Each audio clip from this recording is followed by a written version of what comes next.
사순절 두 번째 주일 주님 앞에 나와 예배하는 우리 모든 성도님들에게 하나님께서 주시는 은혜와 평강과 영혼육의 강건함이 항상 함께 하시기를 기원합니다.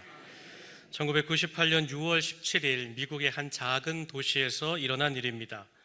로버트 코페르 스니프라는 분이 친구를 따라 2인승 경비행기를 타게 되었습니다. 운전하는 친구 로버트 코페르 스니프도 이미 80이 넘은 노인이었습니다. 작은 경비행기에 이 두 분이 타서 함께 이제 활주로를 이륙하기 위해 달려갑니다. 비행기가 떠오릅니다. 넓은 하늘을 아주 유유자적 순항하였습니다. 그런데 갑자기 쿵 하는 소리가 나는 겁니다. 로버트 할아버지가 옆을 보니까 조종하던 친구가 그만 그 조종관의 머리를 부딪히고 쓰러져 버린 겁니다. 손을 뻗어서 친구의 맥을 짚어보고 코에 손을 대보니까 호흡이 없어요. 심장마비가 일어난 겁니다. 그만 비행 중에 80이 넘은 조종사 친구가 갑작스럽게 세상을 떠나고 만 것입니다. 이때부터 비행기의 계기판에 불들이 번쩍거립니다. 요란한 경보들이 울리기 시작합니다. 그리고 인내 평안했던 비행기가 위아래로 요동치기 시작하는 겁니다. 이때 이 할아버지가 전혀 조종법을 모르니까 당황하는 겁니다. 어떻게 해야 될까? 이 순간에 내가 어떻게 해야 될까? 그러다가 얼른 조종관 옆에 있는 무전기를 들었습니다. 그리고는 SOS, 구조를 요청한 것이죠. 지금 내 옆에 있는 조종사 친구가 쓰러졌습니다. 심장마비 같습니다. 나는 그런데 전혀 비행기 조종을 할 줄 모르는데 어떻게 해야 됩니까? 나를 좀 도와주십시오. SOS를 그 무전기에 대고 외친 것이죠. 그런데 마침 그곳을 지나가던 다른 비행기 조종사가 이 로버트 할아버지가 급하게 말한 구조 신호를 다 듣고 있었습니다. 그리고 할아버지가 탄 그 비행기를 향하여서 주파수를 맞추고 이야기를 시작합니다. 여보세요, 선생님, 먼저 진정하십시오.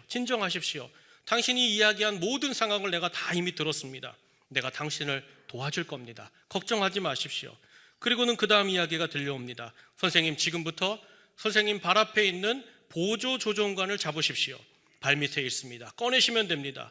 그리고 이제부터 제가 하라는 대로만 꼭 그대로 하면 됩니다.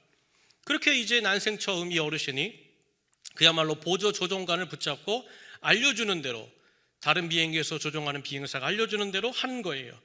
그리고 곧 이어서 공항 관제사로부터 급한 교신이 들어옵니다. 선생님, 우리가 당신 비행기를 지금 찾았습니다. 발견했습니다. 이제 우리가 인도하는 이 공항 활주로로 안전하게 착륙할 수 있도록 우리가 유도할 겁니다. 걱정하지 마십시오.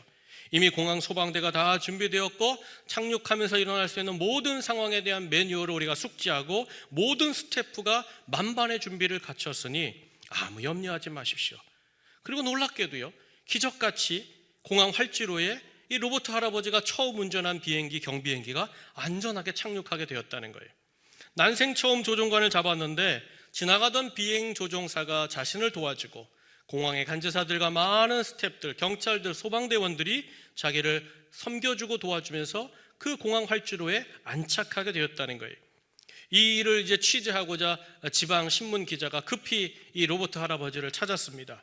그리고는 집을 찾아가서 이제 인터뷰를 시작하는 거예요. 선생님, 어떻게 그렇게 급박하고 위기의 상황에 그렇게 안전하게 비행기를 몰고 그 공항에 착륙할 수 있으셨습니까? 그때 이 로버트 할아버지가 이렇게 말하는 겁니다. 기자 양반, 나는 난생 처음 비행기를 운전한 완전 초보였습니다. 아니, 비행기에 대해서 전혀 아는 바가 없는 무식쟁입니다.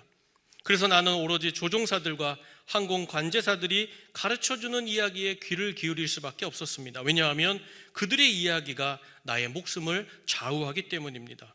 그렇게 나는 그들이 하라는 대로만 했습니다. 내 생각, 내 판단, 내 경험을 내려놓고 그들이 하라고 하는 대로만 했을 뿐입니다. 만일 그때 내가 내 생각과 내 판단대로 했다면 나는 이미 죽었을 것입니다. 그러나 나는 이렇게 지금 당신 앞에 살아서 당신과 이야기를 하고 있군요. 사랑하는 여러분, 우리가 인생의 수많은 순간을 맞이합니다. 만납니다. 그런데 그 순간 특별히 위급한 상황, 어려울 때 누구를 찾는가? 누구를 만나는가? 그리고 누구의 음성에 귀를 기울이는가? 거기에 따라서 인생의 승패의 방향, 사생의 방향이 달라진다는 이야기입니다. 그렇다면 사랑하는 여러분, 오늘 주님 앞에 나와 예배하는 여러분 인생 속에서 여러분은 지금까지 누구를 찾고 계십니까? 누구를 만나기 원하십니까? 또 이렇게 어려운 때, 힘든 때에 누구의 음성을 들으면 내 인생이 달라질 거라고 그 음성 듣기를 원하고 계십니까? 오늘 말씀은 예수님께서 가르쳐 주신 유명한 주기도문에 관한 말씀입니다. 예수님께서 이제 예수님을 찾아온 제자 무리들과 함께 산에 올라가서 하나님 나라에 대한 천국 복음을 말씀해 주시는 것이 마태복음 5장부터 7장까지의 산상수훈, 산상보훈의 말씀입니다. 그러면서 산상소훈의 정점의 순간 6장 중반에 바로 주님께서 오늘 내가 너희에게 기도를 가르쳐 주겠다, 그리고는 주님의 기도를 가르쳐 주시는 것이 오늘 본문입니다. 그런데 예수님께서 주님의 기도, 주기도문을 가르쳐 주시기 전에 먼저 두 사람이 했던 기도를 짚어주십니다. 두 종류의 사람의 기도를 점검하셨다는 거예요. 첫 번째는 어떤 사람의 기도인가? 그것이 오늘 본문 바로 앞에 있는데 마태복음 6장 5절을 보면 이렇게 나와 있습니다. 또 너희는 기도할 때에 외식하는 자와 같이 하지 말라. 그들은 사람에게 보이려고 회당과 큰 거리 어귀에 서서 기도하기를 좋아하느니라. 여러분, 이 기도가 누구의 기도일까요? 회당이 나와요. 큰 거리가 나와요. 바로 당시에 유대인들의 기도였다는 거예요. 사실 유대인들은요, 기도가 그들의 삶과 밀접하게 연관되어 있습니다. 그들의 인생은 기도 시간을 따라 진행된다고 해도 과언은 아닙니다. 그렇게 하루에 몇 번씩 정기적으로 기도하는 사람들이 유대인의 기도죠. 그런데 예수님께서 저들의 기도를 향하여 어떤 기도다? 사람에게 보이기 위한 기도다. 외식하는 기도다. 형식만 있고 껍데기가 가득한 알맹이가 없는 그런 기도라고 지적하셨다는 거예요. 그러면서 또 한 부류의 사람의 기도에 대해서 예수님이 점검하시고 지적하세요. 마태복음 6장 7절은 우리 다 함께 읽겠습니다. 함께 읽습니다. 시작. 또 기도할 때에 이방인과 같이 중언부언하지 말라. 그들은 말을 많이 하여야 들으실 줄 생각하느니라. 아멘. 첫 번째는 유대인의 기도를 지적하셨어요. 두 번째는 누구를 지적하세요? 하나님 안 믿는 이방인의 기도를 지적하셨어요. 그러면서 이방인의 기도는 어떤 특징이 있느냐, 어떤 면을 따르면 안 되느냐? 저들은 중언부언한다는 거예요. 중언부언한다는 말이 뭐예요? 두서없이 말을 그냥 막 뱉는 거예요. 왜 뱉을까요? 이방인들의 신은요, 신을 계속 설득하면 그 신이 넘어온다고 생각했습니다. 그래서 자기가 원하는 것, 그걸 계속 끊임없이 얘기하면 신이 그래 귀찮아 그래서 응답해 준다고 오해했습니다. 그래서 이방인들은 어떻게 하는 거예요? 그냥 두서없이 그냥 생각나는 대로 막 중얼중얼 거렸다는 거예요. 사실 예수님이 지금 유대인과 이방인 이 두 사람의 기도를 지적하셨지만 그 당시 세계관으로 보면 유대인과 이방인은 온 인류를 말하는 겁니다. 모든 사람을 말하는 거죠. 그러니까 무슨 뜻이냐? 모든 사람의 기도가 무엇이다? 그 중심을 잃어버렸다. 이 두 사람의 기도, 이 두 종류의 사람의 기도가 사실은 겉모양이 달라요. 그런데 속에 공통점이 하나가 있어요. 그 무슨 기도일까요? 바로 나 중심적인, 내가 원하는 것을 찾고자 하는 그런 기도였다는 거예요. 그러면서 예수님께서 이 두 종류의 기도를 향하여서 뭐라고 결론 내셨느냐? 6장 8절 상반절을 보니까 이렇게 결정하셨어요. 그러므로 그들을 뭐하지 마라? 본받지 마라. 그 기도 따라하면 안 된다. 그렇게 기도하면 안 된다. 막으셨다는 거예요. 그리고는 오늘 본문 9절 상반절 보니까 뭘 하라는 거예요? 그러므로 너희는 이렇게 기도하라. 바로 주님께서 친히 주님의 기도를 가르쳐 주시겠다고 말씀하시는 거죠. 우리 오늘 본문 말씀 6장 9절 말씀 한번 다 함께 읽겠습니다. 시작. 그러므로 너희는 이렇게 기도하라. 하늘에 계신 우리 아버지, 이름이 거룩히 여김을 받으시오며. 아멘. 예수님께서 사랑하는 자들에게 기도를 가르쳐 주시면서 이 주기도의 첫 번째 첫 마디가 어떻게 시작해요? 여기 보니까 하늘에 계신 우리 아버지요. 하늘에 계신 우리 아버지요. 이렇게 시작하라는 거예요. 여기 아버지요라는 단어가 헬라어로 파르텔입니다. 그러니까 아람어로는 아바, 우리말로 얘기하면 아빠, 아버지라는 뜻이죠. 그런데 예수님이 친히 기도를 가르쳐 주시면서 첫머리에 하늘에 계신 아버지요라고 말할 때 이 아버지, 파르텔이라는 단어는 상당히 충격적이고 과격한 표현이에요. 왜냐하면요, 이 파르텔은 무슨 단어인가 하면요, 아빠를 부르는 이름인데 당시의 유대인 사회에서는 집에 있는 꼬맹이가요, 그 사랑하는 아빠를 향하여 부르는 애칭이 파르텔입니다. 그러니까 꼬맹이가 아빠 아빠 아빠 부르는 게 이 파르텔이라는 거예요. 여러분, 이렇게 부를 때에 사실은 유대인들은 충격을 받는 거예요. 왜 그럴까요? 유대인들은요, 야훼, 하나님의 이름을 자기의 입술로 외치는 것을 대단히 불경하다고 여겼습니다. 거룩하지 못하다고 여겼어요. 그래서 어떻게 얘기했냐면 그분, 3인칭으로 그분의 나라, 그분의 통치, 이와 같이 표현했어요. 왜냐하면 그 하나님의 이름, 야훼라는 이름을 말하는 순간 나는 건방진 사람이 되는 거예요. 교만한 사람이 되는 거예요. 경건하지 못한 사람이 되는 거예요. 그래서 유대인들은 어떻게 하나님을 불렀느냐? 다른 이름으로 불렀어요. 아도나이, 전능자, 러이, 목자, 그리고 여호와, 이렇게 다른 이름으로 하나님을 불렀다는 거예요. 그런데 놀랍게도 지금 예수님께서는 이스라엘의 하나님, 그 하나님을 3인칭도 아니에요. 뭐라고 부르라는 거예요? 집에서 아이가 정말 사랑스러운 아빠를 부를 때에 아빠, 나의 아빠, 내 아빠, 이렇게 부르라는 거예요. 그렇다면 사랑하는 여러분, 제가 여러분에게 본격적으로 말씀을 더 들어가기 전에 한 가지를 한번 여쭙고 싶어요. 여러분은 언제부터 하나님을 아버지라고 부르셨습니까? 여러분은 언제부터 하늘에 계신 우리 아빠, 아버지라고 이야기하셨어요? 여러분, 사실 우리가 하나님을 아버지라고 부르는 것은요, 내 의지나 내 뜻도 있지만 사실은 이게 없으면 못 부릅니다. 주님을 향한 믿음이 없으면 하늘의 아버지를 나의 아버지로 고백할 수 없는 거죠. 여러분, 지나가는 사람들에게 한번 물어보세요. 온천역 앞에 가서 누구든지 붙잡고 당신 한번 하나님을 아버지라고 한번 해봐, 하나님을 아버지라고 해봐. 여러분, 그들이 부를 수 있을까요? 못 부릅니다. 제가 감리교신학대학원 다닐 때, 대학교 다닐 때 불교의 불교학은 어떤 건가, 불교는 어떤 것인가, 그래서 동국대학교에 스님이 한 분이 오셔서 특강을 해주셨어요. 그러니까 대학원생들 대상으로 불교란 이런 것이 아주 기초적인 한 번의 강의를 해주셨어요. 그때 직구준 선배 하나가요, 이 불교 스님에게 한 가지 질문했어요. 근데 왜 그 질문을 했냐면, 스님이 이렇게 얘기했거든요. 자기를 소개할 때, 참 신학생들 앞에서 제가 이런 이야기를 드린다니 참 부끄럽습니다. 저는 성경을 제 나이만큼밖에 통독하지 못했습니다. 그때 환갑이 넘으셨어요. 몇 번 읽었다는 거예요? 60번 읽었다는 거예요. 그 얘기를 듣는데 신학생 중에, 여러분 20대 중반에 30대 중반에 신학생 중에 60번 읽은 사람이 있었을까요? 거의 없었어요. 거기서 우리가 충격을 받았어요. 그리고 불교학에 대해서 얘기하는데 그 선배가 그 이야기를 듣고 엉뚱하게 스님에게 Q&A 질문 시간에 하나 질문했어요. 스님, 그렇게 성경을 스님의 나이만큼 읽으셨다고 하는데 한번 이야기는 해보실 수 있습니까? 하나님 아버지, 이렇게 한번 말씀하실 수 있습니까? 그랬더니 스님이 어떻게 한 줄 아세요? 껄껄껄껄대고 웃기만 하셨어요. 왜요? 못하거든요.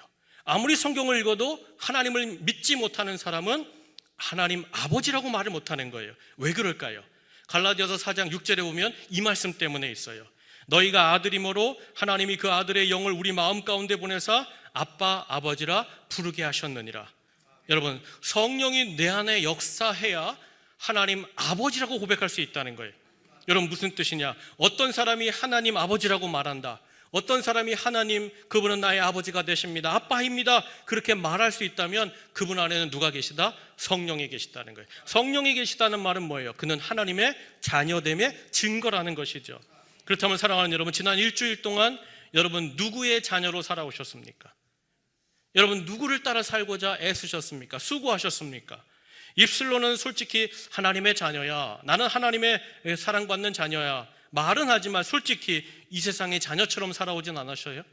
재물을 아버지 삼고 성공을 아버지 삼고 그 성공과 그 출세의 가도를 아버지 삼고 부와 명예를 얻기 위해 그 아버지를 따라다니지 않으셨습니까? 그런데 그런 우리의 모습이 분명하게 있잖아요. 그럼에도 불구하고 그 모습, 세상을 쫓아가고 세상을, 돈을, 명예를 아버지라고 쫓아갔던 우리가 있음에도 불명하고 그 모습을 아시는 주님께서 오늘 이 아침에 우리에게 주신 음성이 뭐예요? 그렇다 할지라도 너는 기도할 때 나를 하늘에 계신 나의 아버지로 고백하고 부르고 시작하라는 거예요. 사랑하는 여러분, 그렇다면 왜 예수님의 기도를 가르치시면서 첫 마디에 하늘에 계신 나의 아버지, 하늘에 계신 나의 아빠 이렇게 부르고 기도를 시작하라고 말씀하신 것일까? 요청하신 것일까? 여러분, 이유가 있죠. 여러분 보세요. 우리가 하늘에 계신 하나님을 나의 아버지요 라고 부르는 순간 뭘 알게 되느냐? 내가 누구인지 알게 되는 거예요. 그분이 아버지라면 나는 누가 되는 거예요? 그분의 자녀임이 드러나는 거예요. 내가 어떤 존재인가 깨달아지는 거죠. 지금까지 누구의 은혜로 살았는가, 오늘 누구의 은혜로 걷고 있는가, 앞으로 누구의 은혜와 은총 가운데 살아갈 존재인가. 그래, 맞아, 나는 하늘의 아버지를 부르는 순간 나는 하나님의 아들이지, 나는 하나님의 딸이지, 이게 깨닫게 된다는 거예요. 더 쉽게 말씀드릴게요. 내가 여기서요, 여러분, 하나님을 나의 아빠, 아버지라고 부르면요, 그 순간부터 주님께서 더 이상 우리를 세상의 자녀로 살지 않도록 내버려 두지 않으신다는 거예요. 그리고 즉시로 나를 붙잡으셔서 어디로 옮겨주시느냐? 하늘 아버지의 그 무릎 위로 옮겨주시는 줄로 믿습니다. 이게 바로 하늘 아버지를 부르라는 주님의 음성의 뜻이라는 거죠. 그렇다면 사랑하는 여러분, 왜 이런 변화가 일어날까요? 내 자신의 정체성이 확인되고 이 말씀을 외칠 때마다, 주님의 이름을 외칠 때마다, 하늘 아버지, 나의 아버지라고 말할 때마다 왜 우리가 주님의 무릎 위로 올려가는, 그 품으로 달려가는 그런 변화가 일어날까? 10절 때문에 그래요. 우리 10절 말씀 한번 다 함께 읽겠습니다. 함께 읽습니다. 시작. 나라가 임하시오며 뜻이 하늘에서 이루어진 것 같이 땅에서도 이루어지이다. 아멘. 무슨 뜻이냐? 내가 하늘에 계신 나의 하나님을 아버지라고 부르는 순간 살아계신 그 하나님의 나라와 능력과 통치가 내 삶의 현장에 나타나는 거예요. 그리고 하늘에서 하시고 싶은 그 일이 내가 사는 이 땅에서 어떻게 난다? 그분 뜻대로 이루어진다는 거예요. 그래서 변화가 일어나는 거예요. 무슨 말씀인가 하면, 내가 하늘 아버지를 고백하기 전에는, 하늘에 계신 나의 아버지여라고 말하기 전에는 이건 내가 사는 거예요. 내 뜻대로, 내 통치와 내 방법대로 내 나라를 이루고 사는 것인데, 내가 하늘에 계신 나의 아버지 하나님, 나의 아빠요 라고 부르는 순간 어떤 일이 벌어지느냐? 이제는 하나님의 나라, 그분의 통치가 나를 지배하시기 시작하는 거예요. 그 은혜가 나를 주도하시기 시작하고, 그분의 은혜가, 은총이 나를 채우시는, 그야말로 하나님의 역사가 나에게 이루어지는 복된 삶이 시작되는 줄로 믿습니다. 여러분, 누가복음 5장 15장에 보면요, 유명한 이야기 있습니다. 어떤 이야기가 있느냐? 둘째 아들 탕자의 비유라는 이야기가 나와요. 여러분 익히 잘 아시듯이요, 이 집전하는 이 아들이 아버지에게 뭘 달라 그래요? 재산을 달라 그래요. 유산을 달라 그래요. 그리고는 그 유산을 받아서 먼 나라에 가서 잘 살면 좋은데 허랑방탕하게 이제 다 써버리고, 돼지우리에서 쥐엄나무 열매, 돼지 그 먹는 것 먹으려는데 그것도 없어가지고 굶주린 배를 줄이다가 다시 아버지 집에 돌아와서 아버지의 은혜를 받는 이야기입니다. 그런데 이 이야기를 자세히 하게 읽어보면요, 이 둘째 아들이 꼭 2번 아버지여 아버지여 2번을 부르는 장면이 등장합니다. 이때 아버지여 아버지여 부르는 이 단어가 오늘 주기도문에 나오는 파르텔입니다. 아주 친밀한, 그러니까 집에서 아버지를 부르는 그 이름의 호칭이 여기 나오는 거죠. 그럼 첫 번째로 아버지, 이 둘째 아들이 아버지를 부를 때의 그 장면이 어디 나오는가? 누가복음 15장 12절을 제가 읽겠습니다. 그 둘째가 아버지에게 말하되 아버지여 재산 중에서 내게 돌아올 분깃을 내게 주소서 하는지라. 아멘. 여러분, 둘째가 처음으로 아버지여 라고 불렀습니다. 여러분, 왜 부른 겁니까? 아버지여 부른 목적이 뭐예요? 나한테 돈을 달라는 거예요. 내 이익을 채워달라는 거예요. 내 뜻을 이루어 달라고 아버지를 불렀어요. 근데 여러분, 놀랍게도 이 아버지가 돈을 줘요, 안 줘요? 돈을 줘요. 그 돈을 받아서 이 아들이 이제 허랑방탕하게 살다가 결국에는 다 절망한 상태, 이제는 더 이상 살 길이 없었을 때, 그 절망과 이제 마지막 선택으로 다시 아버지 집에 돌아와서 그때 아버지를 부릅니다. 그 말씀이 누가복음 15장 21절에 있는데 이 말씀을 함께 읽겠습니다. 함께 읽습니다. 시작. 아들이 이르되 아버지 내가 하늘과 아버지께 죄를 지었사오니 지금부터는 아버지의 아들이라 일컬음을 감당하지 못하겠나이다. 아멘. 여러분, 여기 2번째 이 둘째 아들이 아버지여 라고 부를 때는 뭘 원하는 거예요?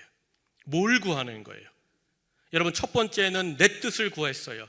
지금 2번째 아버지여 부를 때는 뭘 달라는 거예요? 은혜를 달라는 거예요. 아버지의 은혜를 달라는 거예요. 아버지의 뜻을 내게 이루어 달라고 이 둘째 아들이 구했다는 것이죠. 여러분, 이 2번째로 아버지를 구한 이 둘째 아들에게 이 아버지가 어떻게 하셨어요? 여러분, 떠났다 돌아온 아버지, 아버지여 다시 부른 이 아들에게 그 아버지가 달려갑니다. 그리고 끌어안죠. 목을 어긋 맞춰요. 그리고 세상의 자녀로 살 때 입었던 그 모든 옷과 신발을 벗겨버립니다. 그리고 뭘 입혀요? 내 아들의 신분에 걸맞는 좋은 옷과 새 신을 신기고 금가락지를 끼워줍니다. 왜 금가락지를 끼울까요? 여러분, 지금도 그렇지만 반지가 무슨 의미예요? 그건 약속이죠. 근데 금가락지라는 말은 뭐예요? 정금이죠. 변함이 없는 거죠.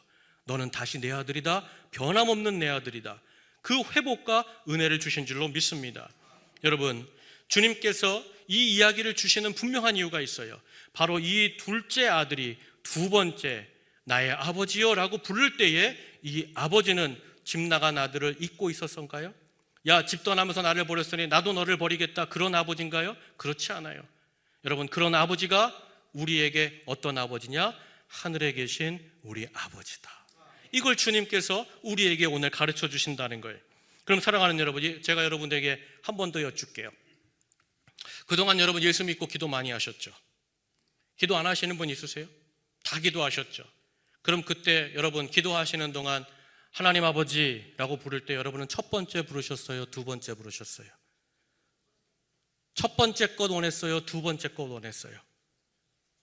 사랑하는 여러분, 우리가 하나님 아버지 그 거룩함과 그 나라의 뜻을 찾아 하늘에 계신 내 아버지요, 은혜를 찾는 아버지요, 나를 회복을 주시는 아버지요 라고 찾을 때마다 여러분, 우리가 아무리 깊은 죄악에 물들었다 할지라도, 아버지 버리고 세상 쫓아 살다가 망했다 할지라도, 그야말로 다 이제 엉망진창된 상황이라 할지라도 그와 같이 은혜를 기대하며 하늘에 계신 나의 아버지, 아빠, 그럼 결코 그분은 나를 버리시거나 포기하지 아니하시고 다시 나를 향하여 달려오시고 나를 끌어안으시사 너는 나의 아들이다, 너는 나의 돌아온 아들이다, 다시 회복과 은혜를 베푸시는 나의 하나님이 되시는 줄로 믿습니다.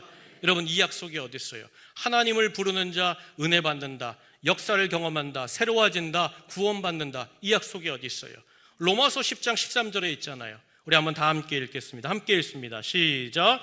누구든지 주의 이름을 부르는 자는 구원을 받으리라. 아멘. 저를 따라 하시죠. 주를 부르는 자 구원을 받으리라. 주를 부르는 자 은혜를 입으리라. 아멘.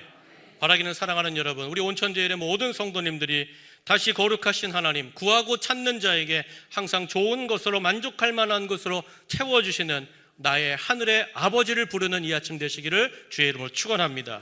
그러면서 그렇게 부른 자에게 하나님이 우리의 삶에서 세 가지의 복을 주시겠다고 약속하셨어요. 첫 번째는 내가 일용할 것을 매일 공급할 거야. 두 번째는 내 죄를 용서해 줄 거야. 세 번째는 네가 인생 사는 동안 시험 빠지거나 악에 빠질 때 어떻게 하겠다? 내가 건져줄 거야. 이 세 가지 약속을 주셨다는 거예요. 먼저 마태복음 6장 11절에 일용할 양식에 대한 약속이 나와요. 우리 한번 다 함께 읽겠습니다. 시작. 오늘 우리에게 일용할 양식을 주시옵고. 아멘. 여러분, 일용할 양식이라는 게 뭐예요? 사전을 찾아보니까요, 오늘 하루 살아가는데 필요한 식량, 이게 일용할 양식의 사전적 의미예요. 하루의 생존을 위해서 인간이 먹어야 되는 가장 기초적인 음식의 양이 일용할 양식이죠. 근데 이것을 뭐라는 거예요? 구해야 주시겠다는 거예요. 근데 여러분, 진짜 구해야 주실까요? 여러분, 출애굽기를 보면요, 이스라엘 민족이 광야 40년을 삽니다.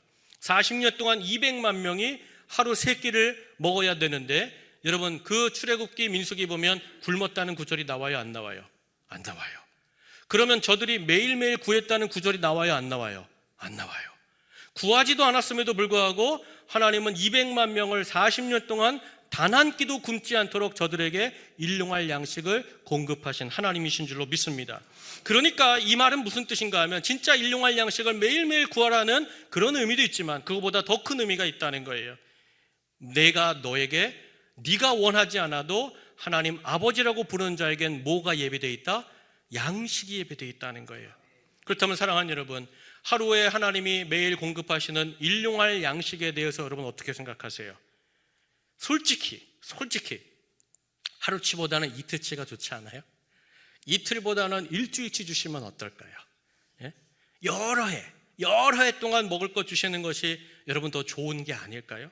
사실 우리는요, 누구나가, 모든 사람이 다 불안하고 불안정하고 이 결핍된 상태를 굉장히 좋아하지 않습니다.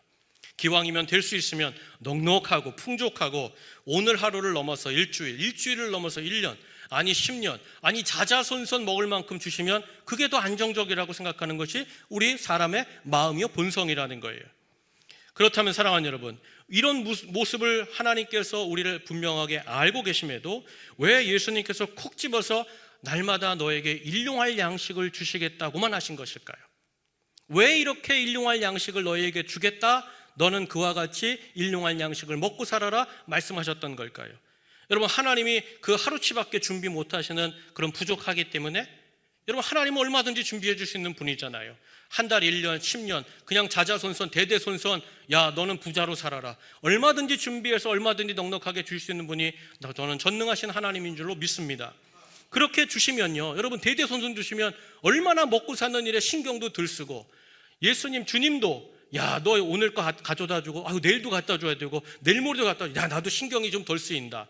속된 말로 주님도 신경이 덜 쓰이고 나는 다 받았으니 마음이 넉넉하고 풍족하고 염려도 불안도 없고, 이거 뭐 누이 좋고 매부 좋은 거 아니에요? 예? 꽁 잡고 알먹고 아니에요? 왜 오직 하루치만 내가 너에게 주겠다, 하루치만을 구하라고 말씀하셨던 걸까요? 여러분, 딱 질문을 반대로 열어보면요 정확하게 알 수 있어요. 제가 이렇게 여쭤볼게요. 여러분, 정말 하늘에 계신 우리 하늘 아버지께서 나에게, 우리 가족에게, 내 가정에게 한 달치, 1년치, 20년치 여러분 자자손손만큼 먹을 것 주시면 정말 좋을까요? 정말 행복할까요? 정말 주님을 더 사랑하고 주님만 따라갈 수 있을까요? 여러분, 사실은 그렇지 않아요. 우리가 우리 자신을 너무 잘 알잖아요. 우리 하나님께서 우리에게 일주일, 한 달, 10년, 20년 주시면 분명히 우리는 그 시간 동안 하나님께 구하지 않을 거예요. 하나님께 기도하지 않을 거예요. 그 증거가 어디 있어요? 이스라엘 민족이 출애굽한 다음에 가나안 땅 들어갔어요. 그 가나안 땅 원래 주인들 7족속이 있었어요. 전통적으로 대대로 강한 민족이에요. 그럼에도 하나님께서 어떻게 하셨어요? 그들을 여호수아의 전쟁을 통해 다 내쫓아 버렸어요. 그리고 그 기름진 젖과 꿀이 흐르는 땅을 주셨어요. 그래서 왕조를 세우셨죠. 그런데 하나님께서 그 왕조에게 복을 주셨어요. 그런데 넘치도록 복을 주셔서 부와 명예와 곡식이 가득가득하도록 하나님께서 그와 같이 행하셨어요. 그런데 놀라운 역사의 기록이 뭐예요? 그렇게 돈이 많고 먹을 것이 많고 군대가 강해졌고 풍족해졌을 때 저들이 도리어 하나님을 떠났다는 거예요. 예배를 폐하고 우상 숭배하고 하나님을 업신여기고 하나님을 찾지 않았다는 거예요. 무슨 뜻이에요? 사랑하는 여러분, 지금 주님께서 매일매일 너는 일용할 양식을 구하라 하신 것은요, 이것은 매일매일 양식을 공급하는 나를 만나자는 뜻이에요. 너는 나를 만나야 된다. 여러분, 먹고 사는 문제가 있지만 그거보다 더 중요한 건 뭐예요? 매일매일 그 모든 것을 공급하시고 능히 우리를 회복할 수 있는 그 아버지를 매일매일 만나는 기쁨이 보다 크고 보다 아름다운 줄로 저는 믿습니다. 여러분, 우리가 매일매일 먹고 마시는 그 기쁨과는 비교할 수 없이 매일의 양식을 구하는 순간 나는 매일매일 전능하신 나의 아버지를 만나는 거예요. 그분의 손을 잡고 사는 거예요. 그분의 품 안에서 춤추며 즐거워하며 그분이 떠먹여 주시는 그 하루의 양식을 먹고 사는데, 여러분, 먹을 것이 중요해요? 하나님이 중요해요? 이걸 선택하게 주님께서 우리에게 날마다 일용할 양식을 구하라고 말씀하셨다는 거예요. 바라기는 사랑하는 여러분, 일용할 것이 아니라 먼저 나의 영원하신 아버지 그 하나님을 만나는 기쁨을 회복하는 저와 여러분 모두가 되길 축복합니다. 그러면서 두 번째 하나님 복 주시기로 약속하신 게 뭐예요? 너 죄 지으면 이 기도대로 사함을 구하면 내가 어떻게 하겠다? 용서해 주시겠다. 여러분, 12절 말씀 다 함께 읽겠습니다. 함께 읽습니다. 시작. 우리가 우리에게 죄 지은 자를 사하여 준 것 같이 우리 죄를 사하여 주시옵고. 너 죄 사함을 구하라는 거예요. 네 땅에 사는 동안 네가 범죄하잖아, 네가 나에게 죄를 짓잖아, 그러면 구할 때 내가 어떻게 하겠다? 용서해 주시겠다는 거예요. 그런데 12절을 가만히 읽어보면요, 단순히 용서해 주시겠다, 구할 때 사해 주시겠다라고 하지 않고 복잡하게 나의 죄의 문제와 이웃의 죄의 문제를 연결시켜 놨어요. 고리를 걸어 놓으셨어요. 이게 무슨 뜻이냐? 한마디로 네가 죄 용서함 받고 싶다면 먼저 내 이웃의 죄를 용서하라라고 하나님께서 말씀하셨다는 것이죠. 여러분, 솔직히 보세요. 내가 하나님께 잘못한 것은 내 잘못이에요. 하나님께 실수한 것은 내 실수예요. 범과는 하나님 앞에 내가 범과를 잘못 저지른 거예요. 인정합니다. 압니다. 그런데 다른 사람이 내게 잘못한 것은 그 사람이 내게 잘못한 거예요. 이건 각각의 별개의 사건이고 별건이고 각기 다른 문제라는 거예요. 나와 하나님과의 문제가 있고 이웃과의 문제가 있는데 이게 복합적으로 지금 관계가 얽혀져 있다는 것이죠. 그렇다면 사랑하는 여러분, 내가 주님 앞에 용서받으려면 먼저 이웃이 내게 범한 그 죄들을 용서해야 한다고 주님이 이 기도 가운데 말씀하신 이유가 뭘까요? 왜 주님이 남의 죄, 이웃의 죄를 용서할 때 너의 죄도 용서 안 받을 거야 라고 말씀하셨던 걸까? 이 본뜻이 뭐냐 이거예요. 여러분 잘 들으세요. 여기에 깊은 영적인 원리가 있어요. 여러분, 우리가 매일 죄를 지어요, 안 지어요? 많이 져요, 안 져요? 왜 그러세요? 왜 그러세요? 깜짝 놀랐잖아요. 매일 죄를 짓습니다. 많이 짓습니다. 그럼 제가 또 하나 여쭐게요. 이웃들은 나에게 죄를 많이 짓습니까? 뜨문뜨문 짓습니까? 뜨문뜨문 짓죠. 자, 보세요. 이렇게 기도하라고 하신 이 말씀은 만일 우리가 우리의 이웃의 죄를 사한 만큼, 그 숫자만큼 1대1로 네 죄를 용서해 주겠다고 하면 내 죄는 완전히 사해져요, 안 사해져요? 축적되는 거예요. 계속 쌓이는 거예요. 포인트가 되는 거예요. 마일리지가 되는 거예요. 죄송하지만 다 용서받을 수가 없게 되는 것이죠. 왜 그럴까요? 이웃들이 내게 짓는 죄는 뜨문뜨문 가끔이지만 나는 그들과 비교할 수 없이 매일매일 수많은 죄를 짓고 있기 때문이라는 것이죠. 그러므로 주님께서 이웃을 용서한 만큼 1대1로 야, 이웃에 하나 용서했어? 그럼 네 죄 하나, 여기 하나, 여기 하나 이렇게 용서하시겠다는 것이 아니라, 여러분, 만일 그렇게 용서한다면 우리의 죄가 켜켜이 쌓여가고 산같이 쌓여갈 텐데 이 자리에 누가 살아남을 수 있겠습니까? 그런데 놀랍게도요, 옆 사람 보세요. 여러분, 뻔뻔하게 살아있잖아요. 뻔뻔하게 살아있잖아요.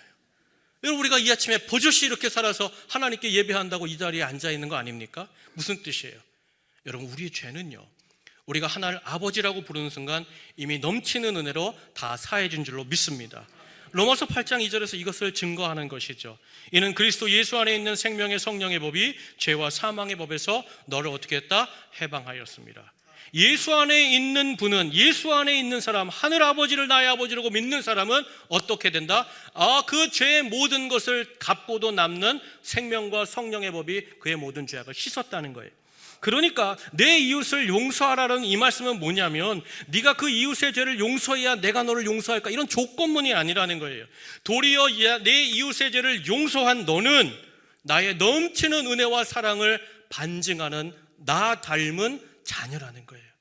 내가 너를 용서하시, 무한히 용서하듯이 그 아버지를 닮은 자녀 너는 그와 같은 삶을 사는 복된 인생이다, 귀한 인생이다, 이 인생을 살라고 이와 같은 기도를 주셨다는 거예요. 바라기는 여러분, 이미 많은 죄악을 용서받은 1만 달란트 탕감받은 자로서 우리 이웃이 내게 정한, 내게 한 100데나리온의 그 실수와 범가를 여러분 용서해주고 그 한 사람을 자유롭게 할 수 있는 우리 모든 온천제일의 성도님들이 되시길 축복합니다. 여러분, 그리고 마지막으로 하나님 아버지를 부르는 자에게 마지막 주시는 복이 뭐예요? 네가 시험에 들거나 네가 악한 꾀에 빠져서 허덕일 때 내 이름을 부르는 자를 건져주시겠다는 약속이에요. 그 약속이 어디 있습니까? 우리 6장 13절 말씀 다 함께 읽겠습니다. 시작. 우리를 시험에 들게 하지 마시옵고 다만 악에서 구하시옵소서. 나라와 권세와 영광이 아버지께 영원히 있사옵나이다. 아멘. 여러분, 이 말씀을 오해해서 이 기도 드리면 앞으로 시험이 없대, 악한 꾀에 안 빠진대, 그런 거 아니에요. 여러분, 예수님도 피하지 못한 시험을 우리 인간이 어떻게 피하겠습니까? 이 말씀이 무슨 뜻이에요? 이 말씀은 주의 이름을 부르는 자, 하늘아버지를 나의 아버지로 고백하는 그 인생은 절대로 시험 있지만 그 시험에 굴복되지 않고 악한 꾀로 말미암아 엉뚱한 길을 갈 때도 있지만 그 길에서 내가 너를 붙잡아 나의 자녀의 길로 옮겨주시겠다는 약속인 줄로 믿습니다. 솔직히 우리가 예수 믿고 주님의 자녀로 살지만 우리 안에 연약함이 있어요. 죄성이 있죠. 여러분, 이것은 우리가 하나님을 사랑하지 않거나 우리가 믿음이 없기 때문에 이렇게 사는 게 아니에요. 하나님을 사랑합니다. 예수님을 믿습니다. 예배를 사랑하고 예배를 존중하고 날마다 주님과 함께 살고 싶은 마음이 강해요. 그럼에도 불구하고 이 세상 사는 동안 우리의 죄성과 보이는 것에 흔들려 버리는 육신을 입고 있는 동안은 어쩔 수 없이 우리가 시험에 빠질 것이고 악에 흔들려 유혹받는 일이 많겠다는 거예요. 그러면 사랑하는 여러분, 너희가 시험에 빠져서 절망하고 그 악에 흔들려서 네 인생이 바닥을 향하여 내려갈 때 어떻게 하라는 거예요? 그 환난과 그 어려움 중에 네가 어떻게 하라는 거예요? 여러분 시편 50편 15절 말씀에 이 약속이 있죠. 우리 다 함께 읽겠습니다. 시작. 환난 날에 나를 부르라. 내가 너를 건지리니 내가 나를 영화롭게 하리로다. 아멘. 언제라도 시험 당할 때, 언제라도 그 악에 의해서 정말 인생 정신 못 차리고 막 어딘가로 끌려갈 때 어떻게 해라? 하나님 아버지, 하늘에 계신 나의 아버지, 그 이름 부를 때 내가 너를 건져주리라. 내가 너를 도와주리라. 내가 너를 영화롭게 하리라. 이 약속인 줄로 믿습니다. 그러면 사랑하는 여러분, 오늘 이 아침 사순절 둘째 주일 이 아침 주님의 기도, 이 주기도문을 통하여서 주님이 우리에게 주시는 음성이 뭡니까? 교훈이 뭘까요? 메시지가 뭘까요? 이 기도를 시작하고 드림으로 말미암아 이제 남겨진 너의 인생과 가정과 내 삶의 조종관을 이제는 내게 맡겨보라는 거예요. 하나님의 약속에 한번 의탁하여서 그 음성대로 살아가면서 그 생명의 항로를 살아보자. 이것이 주님께서 우리에게 말씀하시는 이 주기도문의 본뜻이요, 나를 향한 하나님의 사랑의 음성인 줄로 믿습니다. 여러분, 우리가 왜 하나님 앞에 맡기면 하나님이 다 인도해 주실까요?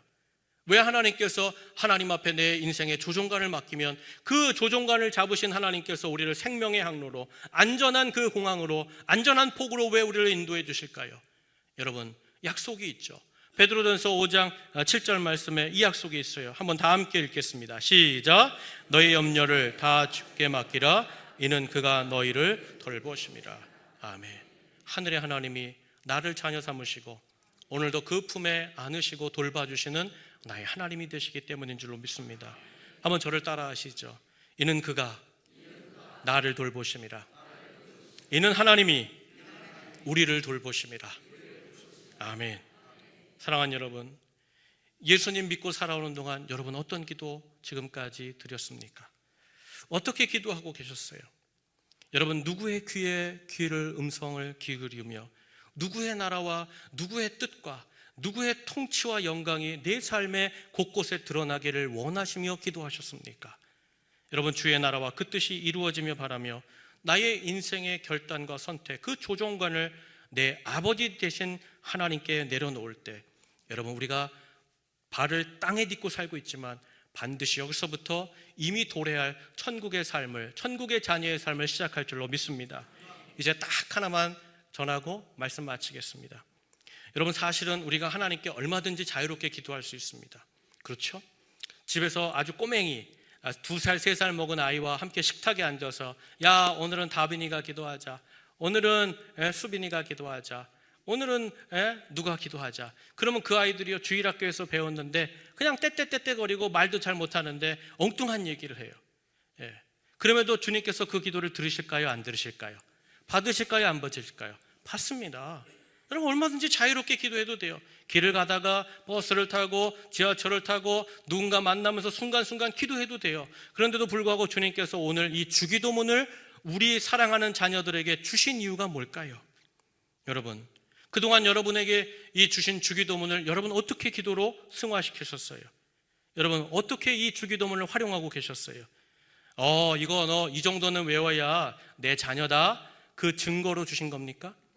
딱 보니까 너 새가족이네, 너 처음 예수 믿네, 야, 앞으로 이 정도는 알아야지, 신앙생활의 첫 관문은 주기도문 암송이다, 이러려고 주신 겁니까? 여러분, 교회에서 예배 마치고 신앙적인 모임 마치고 그냥 감사합니다, 아유 반갑습니다, 그냥 끝내기 어색하니까 이제 잘 맞췄다는 그런 싸구려 안정감 주려고 주기도문 외우라고, 주기도문 하라고 주신 거예요? 갑자기 세상 사는 동안 마음이 무거워져요. 갑자기 어두움이 닥치고 무서움이 닥칠 때가 있잖아요. 불안 증세가 나타날 때가 있잖아요. 그때에 그 반복하면서 이 주문처럼 외우면 신경안정제처럼, 무슨 우황청심원처럼, 마취제처럼 심신이 미약할 때 그 주기도문 외워, 반복해. 그러면 당신 심정이 안정돼. 여러분, 그러려고 하나님이 이 주기도문을 우리에게 오늘 주시는 거예요? 그렇지 않죠. 여러분, 결코 잊지 마세요. 오늘 주님께서 주님이 가르쳐 주신 이 주기도문은 어떻게 쓰라고 주신 거냐면, 지금 버젓이 주님 앞에 나와 예배드리고 있지만 남에게 다 표현할 수 없는 속으로 타들어가는 인생의 그 근심과 내 죄악과 많은 상황의 어려움으로 악으로 흔들리고 있는 나를, 여전히 시험과 악한 권세로 빠져가고 있는 내 가정과 내 자식을 다시 살려주시겠다고 주시는 생명의 기도요, 내 인생 마무리하는 그 마지막 호흡이 들어왔다 나가는 그 순간에 오직 하나님, 이제는 하나님의 뜻이 나를 통하여 그 나라에 이루어지기 원합니다. 마지막들이 우리의 회복과 천국을 향한 하나님이 알려주신 기도가 되는 줄로 믿습니다. 바라기는 사랑하는 여러분, 오늘 이 아침에 다른 것 없어요. 진솔하게 하나님을 나의 아버지로 부르세요. 그리고 그 아버지 앞에 내려놓으세요. 내 뜻이 아닙니다. 이제는 하나님의 뜻입니다. 그리고 주여 나를 용서하옵소서 기도할 때는 여러분 마음속에 풀지 못했던 그 사람, 내가 그 사람 만나기만 하면 한 번은 내가 갚는다. 그 사람 내가 만나기만 하면 죽인다. 여러분 그 사람 자유롭게 놓아주세요. 풀어주세요. 그것이 내가 용서함 받았다는 귀한 복된 자녀의 증거가 될 겁니다. 바라기는 사랑하는 여러분, 주님이 우리 앞에 좋은 기도의 항로를 열어주셨어요. 이 기도로 오면 너는 생명의 보존함을 얻을 것이다. 너는 내 자녀의 복된 길을 걸어갈 것이다.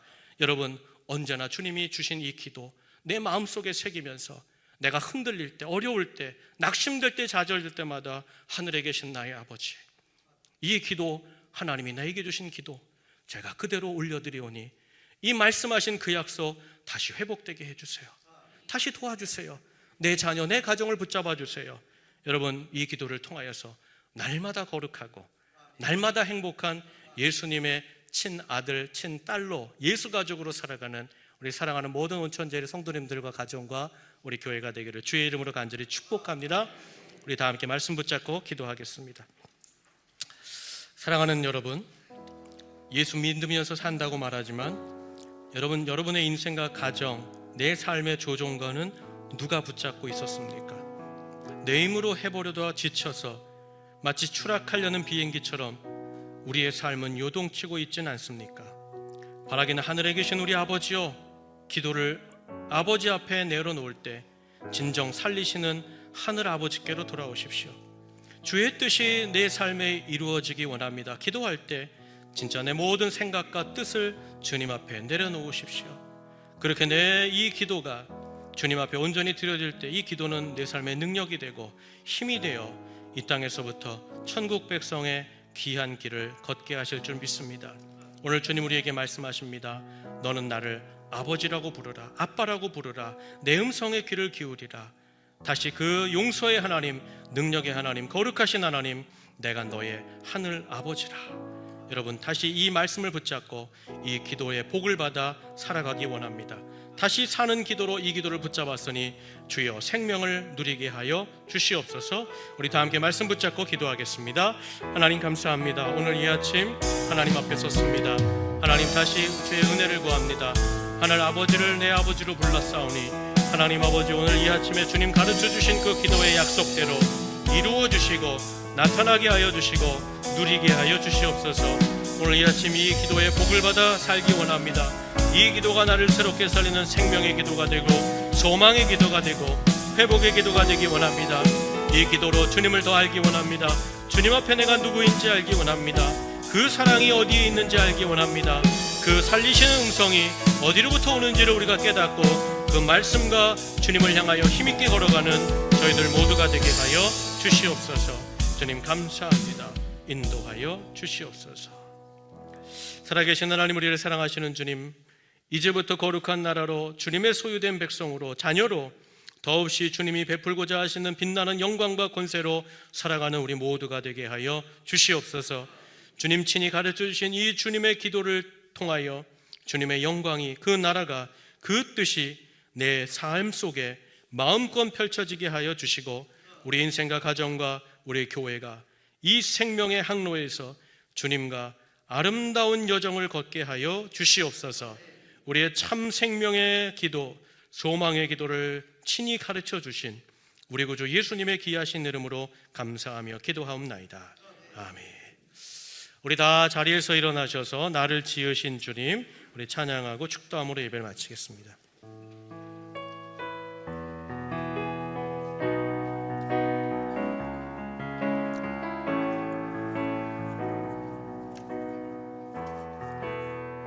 나를 지으신 주님, 나를 지으신 주님, 내 안에 계셔, 내 안에 계셔. 처음부터 내 삶을 처음부터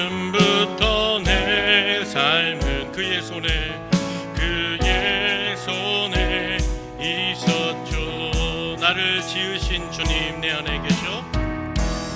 나를 지으신 주님 내 안에 계셔. 처음부터 내 삶은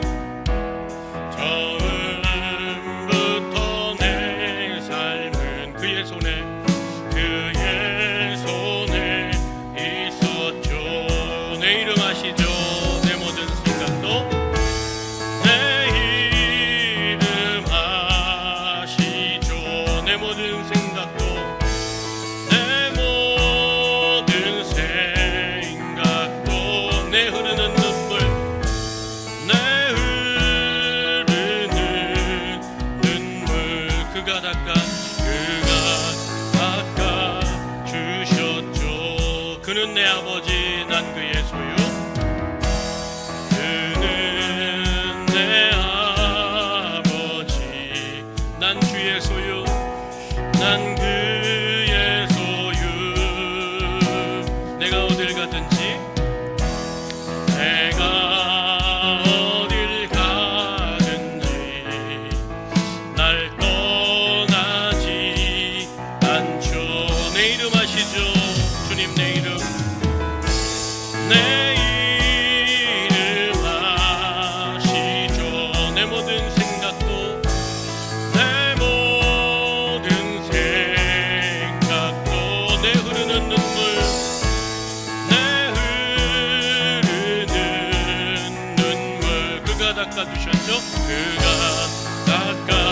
닦아주셨죠. 내 이름 아시죠? 내 모든 생각도 내 이름 아시죠? 내 이름 아시죠? 내 모든 생각도 내 모든 생각. 아바라 부를 때 아버지라 부를 때 아바라 부를 때 그가 들으시죠. 그가 들으시죠. 아바라 부를 때 아바라 부를 때 그가 들으시죠. 우리 기도하겠습니다. 이제는 우리 구주 예수 그리스도의 은혜와 우리를 너무나 사랑하여 그 독생자를 주신 하늘아버지의 무한하신 사랑하심과 오늘도 내주 동행하시는 성령님의 감화 감동 교제 교통하심이 주님 이 시간 고백합니다. 하늘의 하나님이 나의 아버지이십니다. 하늘의 하나님이 나의 아빠이십니다. 나는 당신의 자녀가 됩니다. 하나님 다 아시지요? 내가 무엇 때문에 힘들고 무엇 때문에 어려워하며 남들에게 표현 못하는 그 아픔으로 말미암아 하나님 탄식하는지 이 자녀의 모든 것을 아시지요. 하나님이 나의 아버지이십니다. 그 분명한 믿음을 세우고 하나님 우리의 삶의 터전으로 돌아간 우리 사랑하는 모든 온천제일 성도들의 머리 위에 그 가정 위에 자녀들 위에 학업과 기업과 삶의 모든 터전 위에 주님 하나님을 아버지라고 고백하는 우리 온천제일교회 위에 그리고 주님이 3.1절 만세 운동을 통하여 이 나라에 자주 독립을 주셨고 하나님이 사랑하시는 자유 대한민국으로 세워주신 이 나라와 우리 민족 위에 이제로부터 영원토록 함께 계시기를 간절히 축원하옵나이다. 아멘 아멘 아멘.